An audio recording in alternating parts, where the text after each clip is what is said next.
جو کئی دہائیوں میں مختلف انٹرویوز میں سامنے آئے۔ جی بالکل۔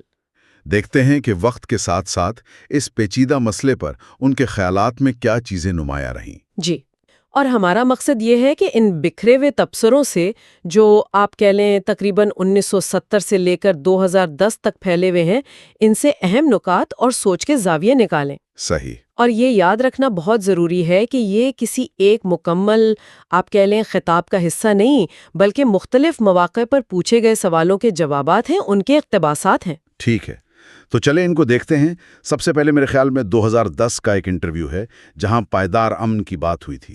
وہاں کیا خاص نقطہ تھا؟ وہاں جو سب سے اہم یا بنیادی نقطہ تھا وہ ایک قابل عمل فلسطینی ریاست کا قیام تھا، یعنی ایک ایسی ریاست جو واقعی حقیقی معنوں میں چل سکے۔ اسے امن کے لیے بالکل ناگزیر قرار دیا گیا۔ اچھا، یہ تو ایک